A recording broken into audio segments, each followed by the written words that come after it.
Bentrovati, ritrovate l'appuntamento che segue il telegiornale serale di Tele4, appuntamento questa sera con ospite Marco Gombaci, docente dell'Università Europea di Valencia. Buonasera e bentrovato Marco. Buonasera e grazie per l'invito.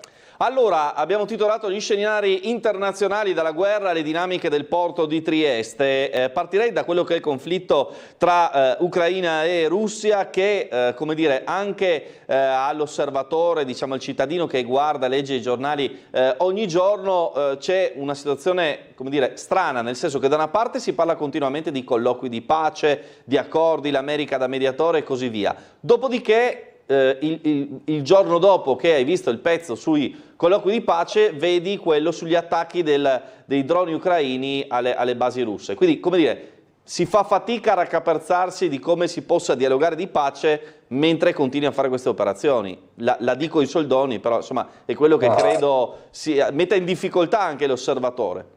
No, hai colto perfettamente nel segno.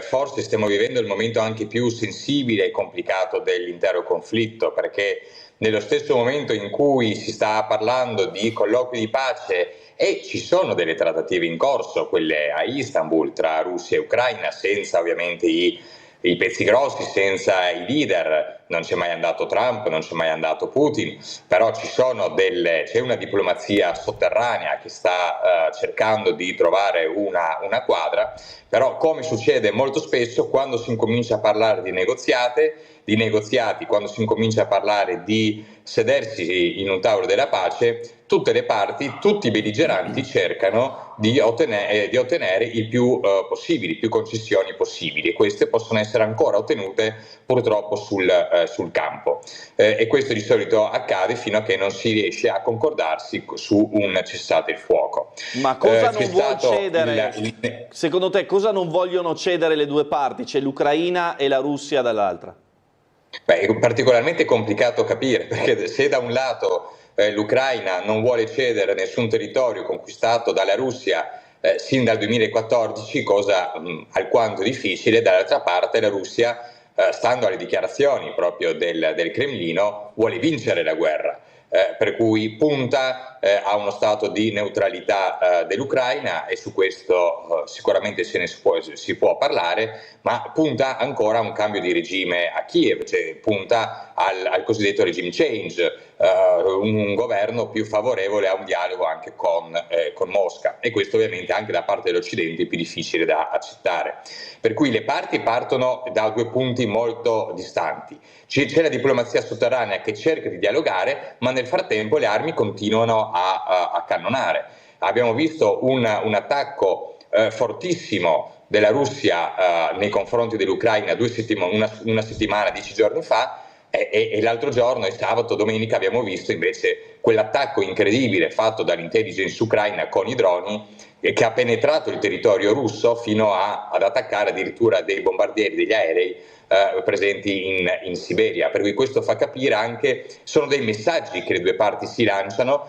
L'Ucraina vuole far capire che può penetrare la Russia e può colpirla all'interno, perché se ha colpito delle basi missilistiche, delle basi aeree in Siberia, vuol dire che può colpire, volendo, anche Mosca, anche San Pietroburgo. Per cui questo ha fatto capire la vulnerabilità anche delle difese russe. Dall'altro lato la Russia sta continuando a mantenere il fronte aperto, perché conta in un certo senso nella stanchezza dell'Occidente, compresa la stanchezza degli Stati Uniti nel sostegno a Kiev, per ottenere ancora più concessioni territoriali.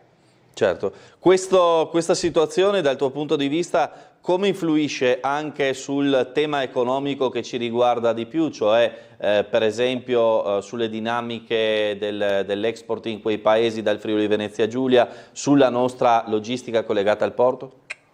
Partiamo per quanto riguarda l'export. L'export è già stato colpito duramente nel momento in cui la Russia ha incominciato la guerra in Ucraina. Purtroppo anche in un ipotetico accordo di pace ho dei dubbi sull'affievolimento, diciamo, delle sanzioni nei confronti di Mosca. Sicuramente saranno sul tavolo, però su determinati settori strategici ci saranno ancora delle linee rosse sulle quali l'Occidente non cederà. anche se la Russia cercherà ovviamente di metterle. Dal punto di vista economico parliamo anche della riapertura ad esempio di corridoi energetici, cioè il flusso di gas russo verso l'Europa. È sul tavolo negoziale, però è difficile che l'Unione Europea in questo caso riesca ad accettare una clausola simile, spinta anche dai diversi interessi, compresi quelli degli Stati Uniti. Mentre per quanto riguarda il porto di Trieste si continua a parlare sia oltreoceano sia verso oriente del porto di Trieste, perché Trieste, data la sua posizione geografica, si riscopre ancora più cruciale. Si parla sempre più insistentemente della via del cotone, per cui di quel tentativo, di quell'idea statunitense, prevalentemente degli Stati Uniti, di collegare l'Indo-Pacifico, il mercato indiano, con il mercato europeo, questo per legare un'importante potenza come quella indiana all'Europa, cercando di non farla avvicinare troppo alla Russia, e dall'altro lato proprio Trieste potrebbe essere il perno della cosiddetta iniziativa dei Tre Mari, che dovrebbe arrivare fino a Danzica sul Mar Baltico, passando per il porto di Costanza, per fare quel collegamento nord-sud e sud-oriente come una sorta di nuova cortina di ferro. E da questo punto di vista ovviamente Trieste può giocare le sue carte, parte in vantaggio rispetto ovviamente ad altri porti, e può avere determinate opportunità, come le ha ottenuto nel passato quando la sua posizione geografica giocava tanto per la sua economia.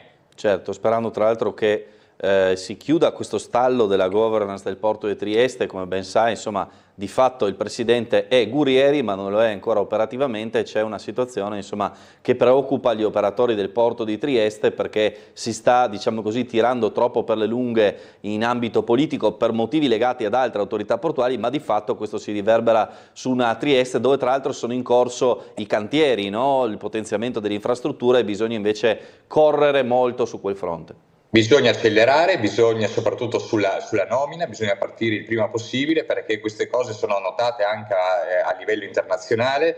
Gli altri porti corrono, gli altri porti si organizzano ed è necessario velocizzare, mettere in piena operatività la nuova autorità portuale triestina, proprio per non lasciarsi superare da altre autorità portuali non italiane ma anche straniere, che vedono meglio determinati corridoi, che vedono meglio determinati schemi anche geopolitici, per cui è estremamente importante che questa situazione venga sbloccata, è un interesse non solo cittadino ma è un interesse nazionale.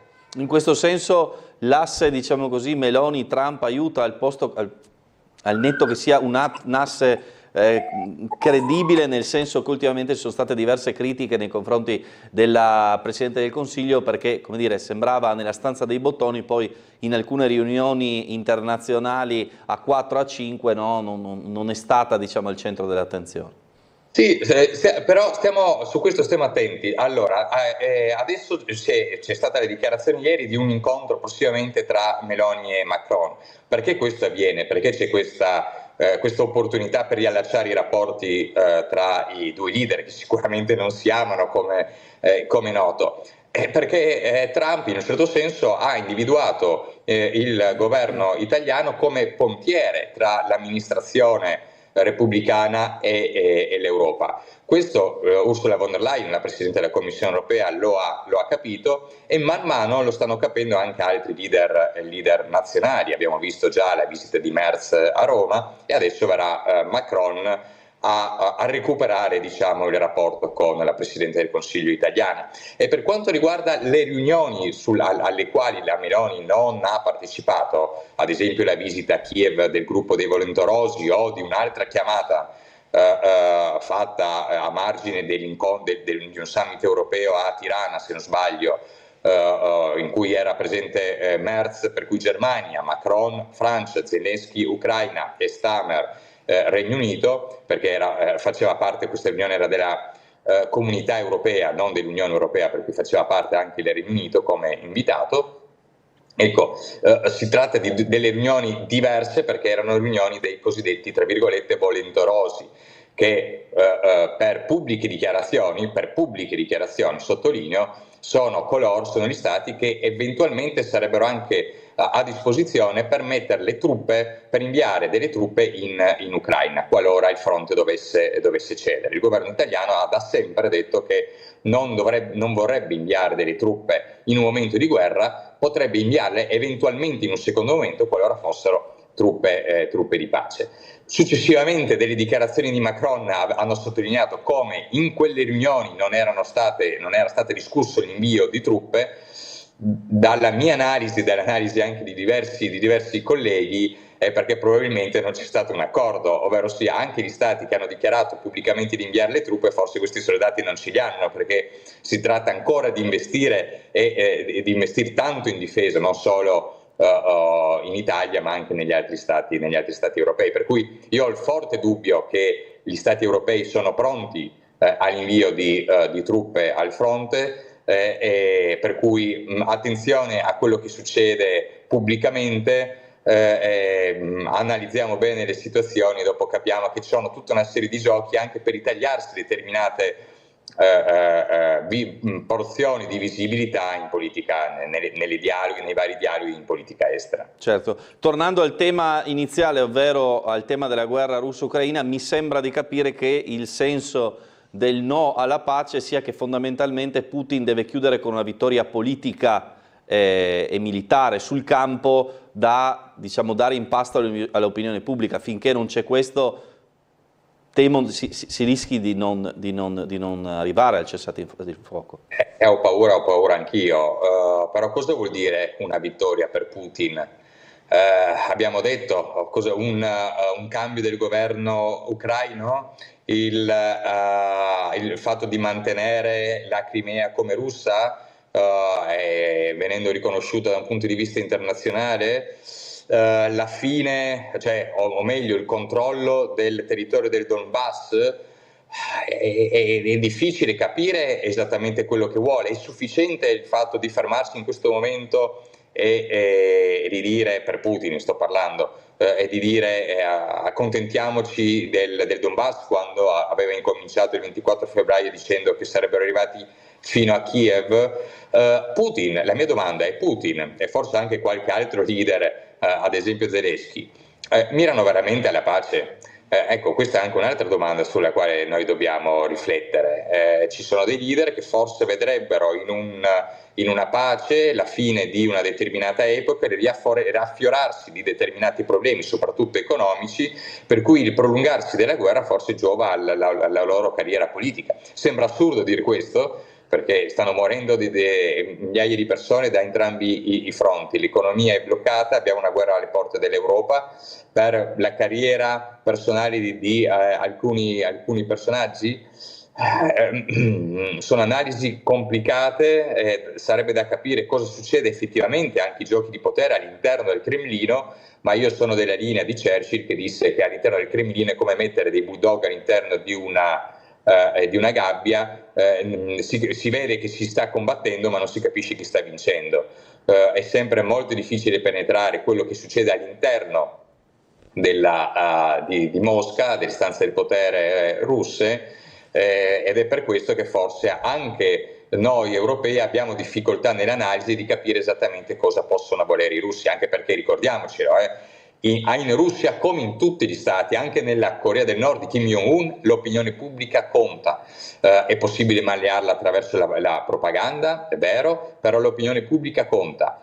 E contando vuol dire che ci sono anche diverse correnti, per cui c'è la corrente dei vari generali, c'è la corrente dei servizi di intelligence, ci sono gli oligarchi, ci sono le personalità più vicine all'amministrazione del presidente Putin, per cui non stiamo parlando di una nazione che ha un unico punto di vista e un unico obiettivo. Anche la Russia, come tutti gli stati, hanno i loro problemi interni nei quali anche loro devono risolvere all'interno prima di capire e di andare al tavolo negoziale con delle richieste molto più chiare. Certo, poi ricordavi giustamente un paese distrutto e ci sono migliaia e migliaia di persone che ormai non vivono più in Ucraina, ma per esempio vivono in Spagna, in Italia, in Francia, soprattutto donne e bambini che, come dire, si stanno costruendo una vita altrove, cioè c'è una generazione spezzata di ucraini, no? Questa è anche di famiglie, ma sicuramente. Pensiamo solo che la Polonia ha accolto più di 3 milioni di ucraini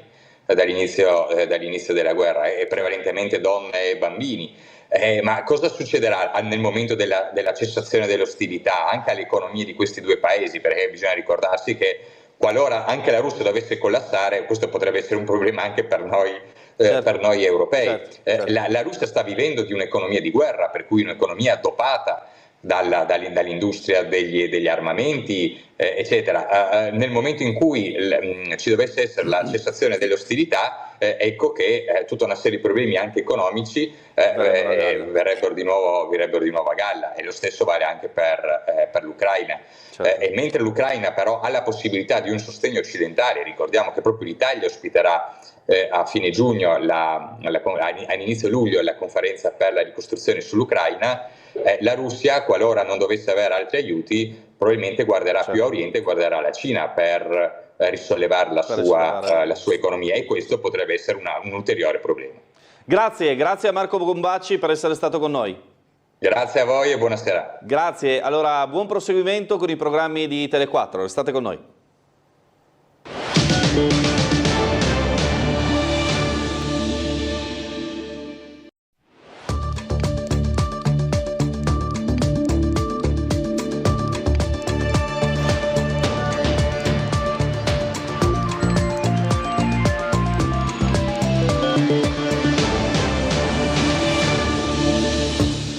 Domani inizia la maratona in Consiglio Comunale sulla variante urbanistica necessaria al realizzo della cabinovia, 400 emendamenti in arrivo.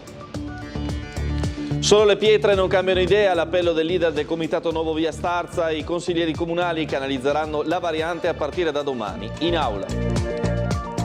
In fiamme 2 mezzi pesanti e traffico da bollino rosso, code e disagi sia sull'autostrada A4 che sulla Villesse Gorizia.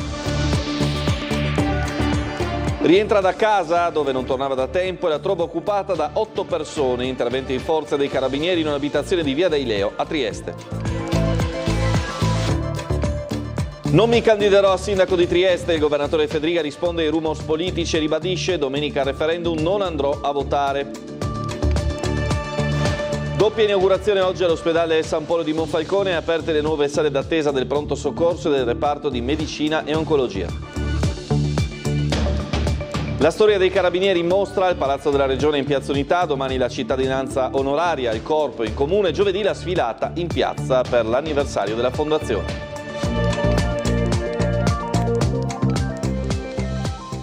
Bentrovati al nuovo telegiornale serale di Tele4. In Consiglio Comunale domani partirà l'esame della variante urbanistica per il realizzo della cabinovia. Oltre 3.000 le osservazioni e 400 gli emendamenti da discutere in 3 giorni di lavori.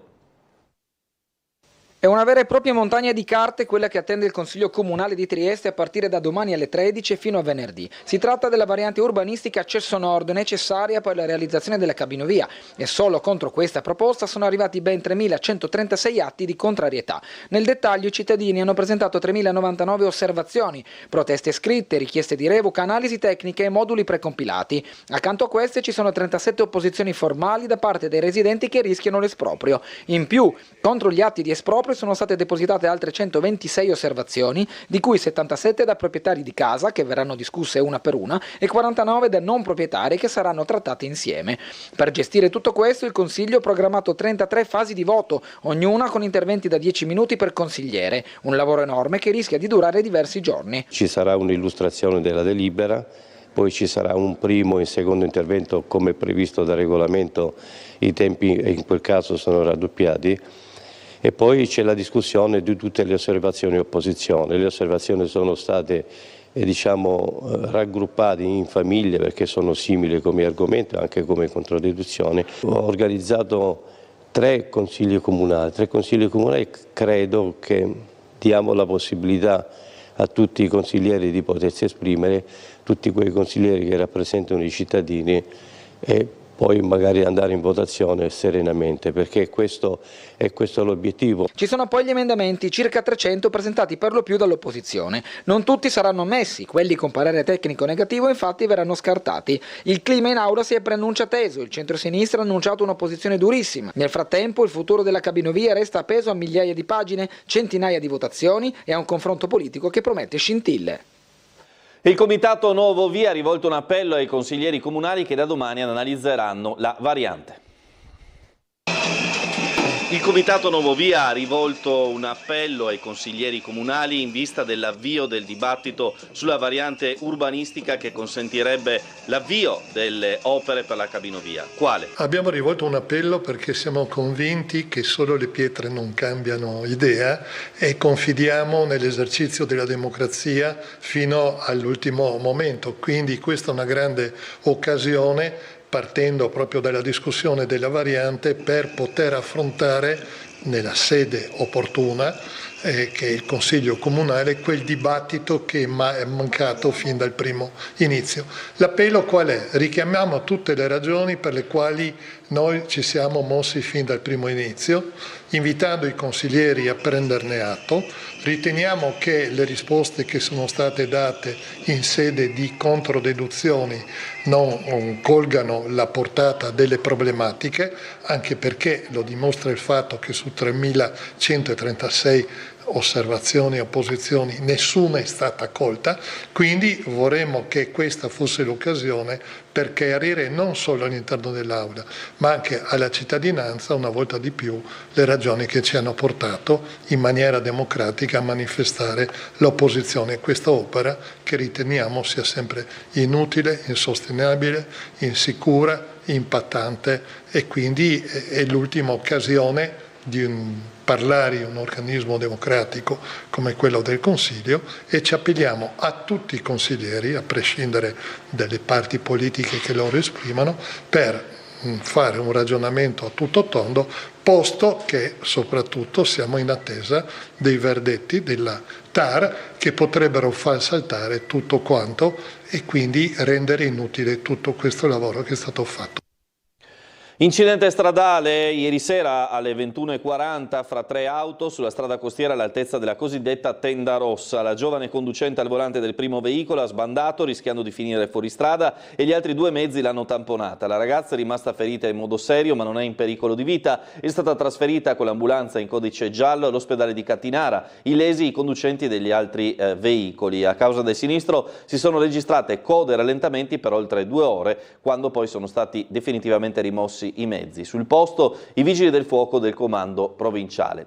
Code e disagi anche in autostrada oggi a seguito di 2 mezzi pesanti in fiamme che hanno determinato, anche a seguito di problemi per quanto riguarda un forte afflusso di veicoli dell'est europeo, da Bollino Rosso. Mattinata complicata e traffico da Bollino Rosso sulla rete autostradale del Friuli Venezia Giulia e del Veneto. All'alba di oggi, attorno alle 5, un mezzo pesante ha preso fuoco sulla carreggiata ovest della A4, poco dopo l'uscita del casello di San Stino di Livenza in direzione Venezia. Per consentire l'arrivo dei soccorsi e lo spegnimento dell'incendio è stato chiuso il tratto tra Porto Gruaro e San Stino, con uscita obbligatoria a Porto Gruaro. Il traffico proveniente da Trieste è stato deviato lungo la A28 e la A27. Le operazioni si sono concluse verso le 8, ma lo svincolo di San Stino resterà chiuso fino alle 5 di domani mattina, mercoledì 4 giugno. I tecnici hanno infatti riscontrato gravi danni all'asfalto. Tra le 21 di questa sera e le 5 di domani si procederà con la ripavimentazione di un tratto di 500 metri della A4, con la chiusura della corsia di marcia ma il mantenimento del sorpasso. Poco dopo, attorno alle 7:30, un secondo incendio ha coinvolto un furgone sull'A34 tra Gradisca e Villesse in direzione Villesse. Anche in questo caso si sono formate lunghe code. In entrambi gli episodi fortunatamente i conducenti sono riusciti a uscire illesi prima che le fiamme si propagassero. Il traffico nei punti più critici è da Bollino Rosso, anche a causa del massiccio afflusso di mezzi pesanti dopo lo stop del weekend.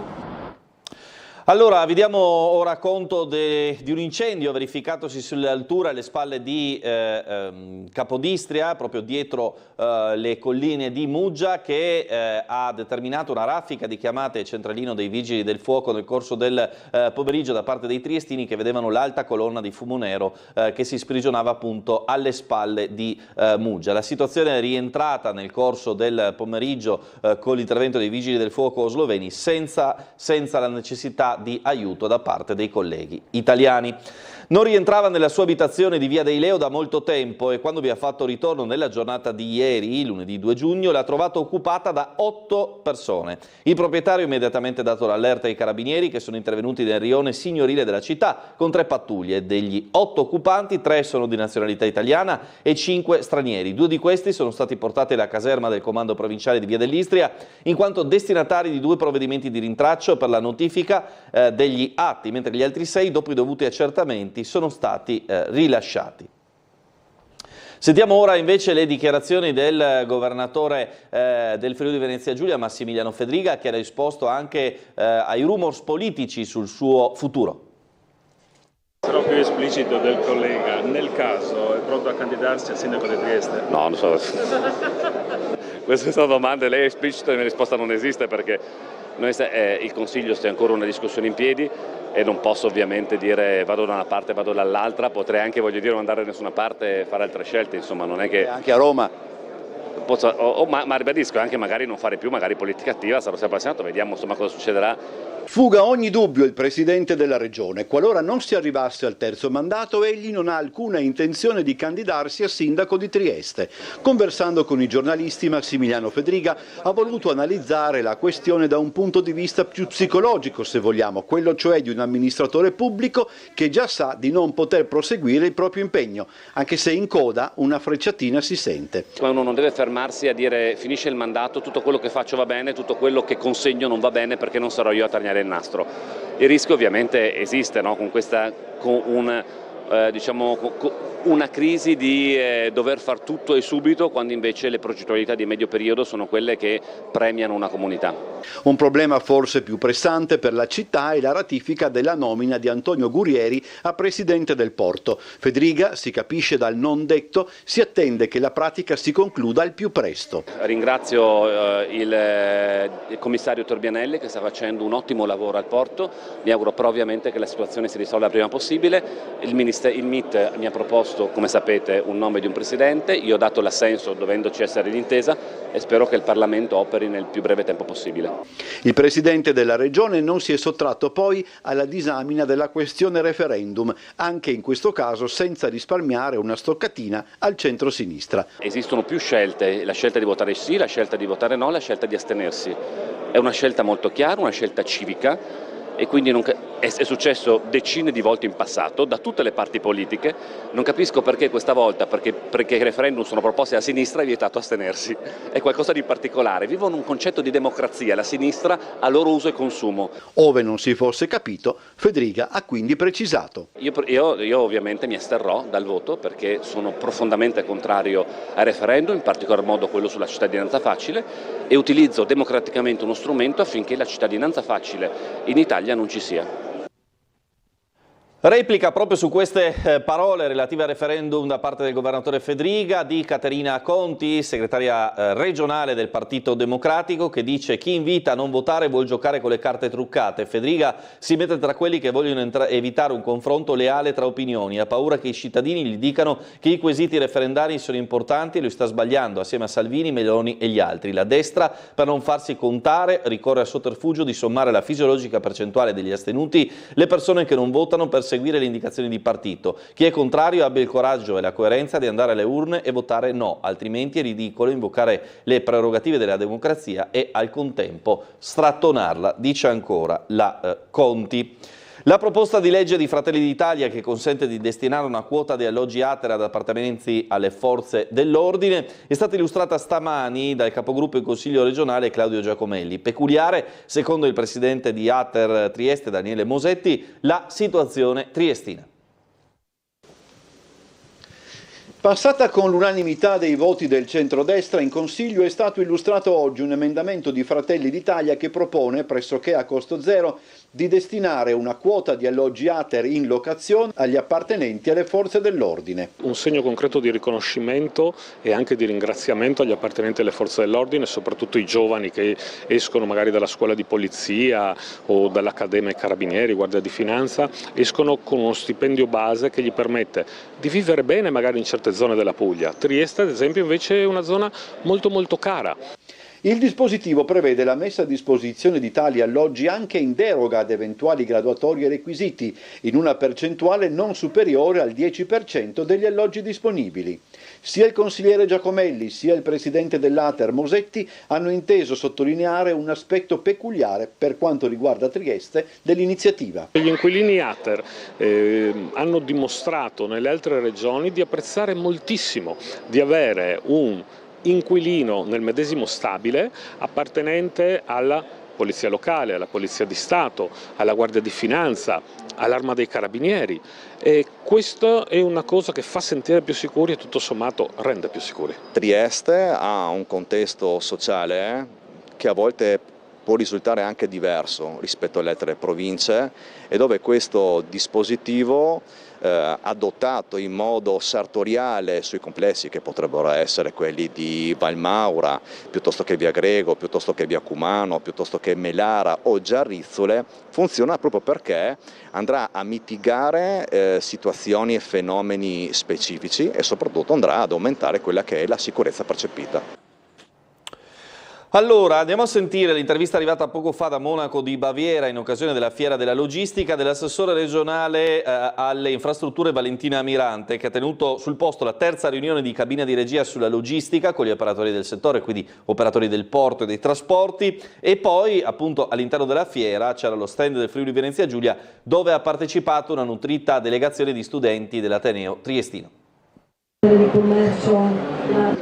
Assessora Mirante, seconda giornata di incontri a Transport Logistic, oggi si è tenuta la terza riunione della cabina di regia della logistica. Sì, una riunione fondamentale che precede la manovra di assestamento della Regione, soprattutto a livello normativo per una serie di richieste che vengono fatte. In primis stiamo lavorando per la chiusura dell'H4 che avverrà a partire da metà agosto per dare un supporto al sistema dell'autotrasporto dell'Isontino, ma in generale per sostenere comunque tutto il sistema regionale.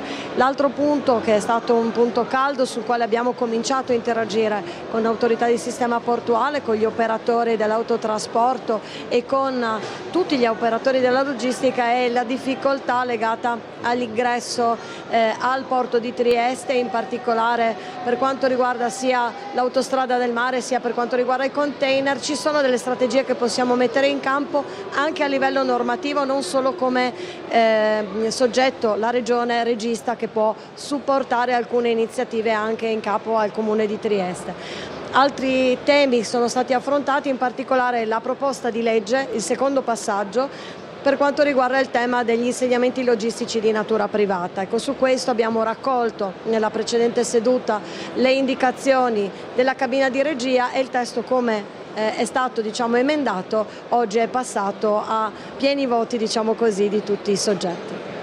Presente nello stand del Friuli Venezia Giulia anche una delegazione dell'Università di Trieste con una trentina di studenti afferenti a diversi corsi di laurea specialistica. Corsi di laurea in economia e in ingegneria che l'Università di Trieste ha promosso a favore di una professione connessa col sistema logistico. Ci sono tantissimi posti di lavoro di alta specializzazione che si stanno aprendo in tutta la nostra regione, dai porti agli interporti, ma anche le aziende private insediate nel nostro territorio, per cui questa iniziativa dell'Università è molto favorevole e di conseguenza averli ospiti è stato importante per dargli una prima infarinatura di conoscenza proprio della realtà del Friuli Venezia Giulia. Ci fermiamo un istante per la pubblicità, torniamo tra poco con le altre notizie e servizi.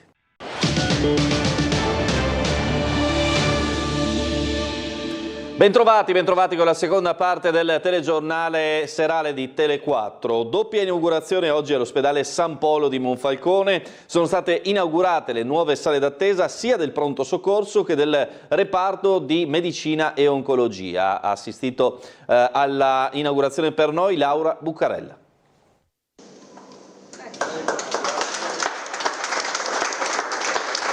Da un po' di anni che noi cerchiamo di investire, oltre che nelle professionalità, nei medici, negli infermieri, nei tecnici, anche negli ambienti.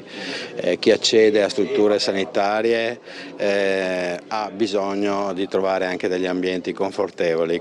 Un segnale dell'impegno della Regione per una sanità più vicina ai cittadini. Così è stata definita la doppia inaugurazione all'ospedale San Polo di Monfalcone delle nuove sale d'aspetto del pronto soccorso e di oncologia e medicina. Noi stiamo lavorando molto su questo, le strutture sono anche grazie a finanziamenti sia della Regione che del PNR stanno correndo, programmiamo circa una trentina di case della comunità distribuite sul territorio, 6 contiamo di aprirne già nel corso del 2025 con risposta anche di bassa urgenza, quindi di conseguenza con quelle tipologie di risposta da codice minore che oggi vanno a pressare dentro il sistema dei pronti soccorsi. Nel primo caso il prefabbricato donato dall'associazione Dinamici in epoca Covid è stato riqualificato ricavando circa 40 posti a sedere e servizi igienici dedicati direttamente fruibili dalla sala, eliminando le barriere architettoniche e potenziando gli isolamenti termici. Ringraziamo per lo sforzo organizzativo Asugi che ha consentito in breve tempo, anche nel giro di 6 mesi e con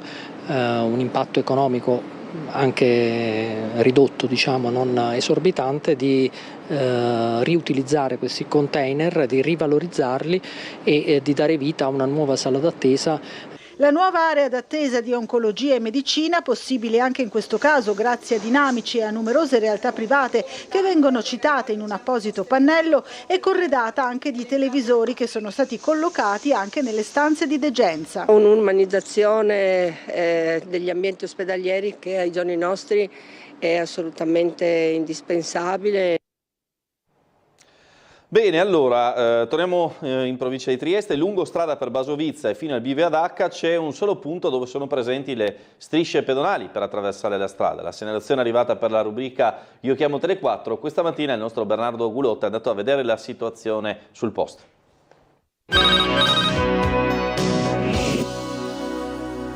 Siamo in strada per Basovizza perché diamo riscontro a una segnalazione che ci è arrivata molto spesso tanto a Sveglia Trieste quanto in redazione, che riguarda proprio questa strada. Qual è il problema? Il problema è che dall'incrocio che divide via Valerio con strada per Basovizza, quindi venendo dall'università, ecco, da quell'incrocio fino alla cava, alla zona della cava, c'è solo un passaggio pedonale. C'è da dire che cosa? Che nel primo tratto, salendo verso il bivio ad Acca, ci sono ancora abitazioni, ci sono accessi a condomini in particolare, sia lato destro che lato sinistro, non ci sono più passaggi pedonali, ci sono però fermate dell'autobus e quindi la mancanza di strisce pedonali, in aggiunta alla alta velocità, qui il limite è 50, in alcuni tratti è 30, ma in particolare per poter entrare nelle strade, diciamo, secondarie e laterali, il discorso si allaccia molto spesso con la necessità di scendere dall'autobus e attraversarla con le auto che arrivano a gran velocità e quindi anche la pericolosità nell'attraversamento proprio laddove non ci sono punti deputati. Più in giù invece dall'incrocio verso l'università abbiamo visto come siano stati realizzati degli attraversamenti protetti, quindi quello spartitraffico a centro carreggiata che permette sia da un lato che dall'altro di poter attraversare e avere quello sfogo centrale laddove ci siano tanti veicoli che passano, permettendo così ai pedoni di poter attraversare in sicurezza. Slitta giovedì, sempre con ritrovo alle 18:30 in Piazza della Borsa, e il corteo di protesta dei tifosi della Triestina contro la proprietà americana della società, mentre è ancora in bilico l'iscrizione al campionato.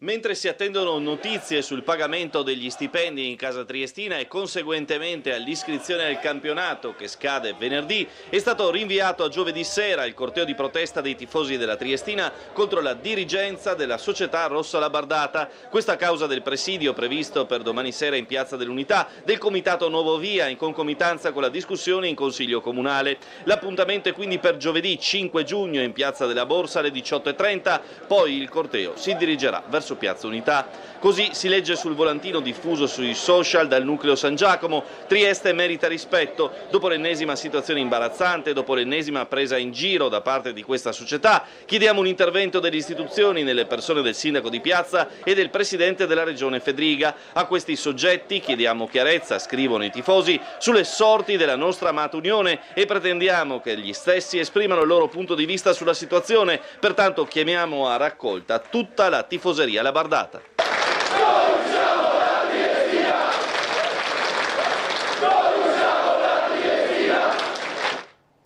Allora, in attesa che le celebrazioni per i 211 anni di fondazione del Corpo dei Carabinieri culminino con la grande cerimonia in Piazza Unità giovedì mattina, oggi in Regione è stata inaugurata una mostra che spiega anche l'evoluzione del Corpo da situazioni come questa, il Carabiniere in bicicletta, sino alle quelle ultramoderne del presente.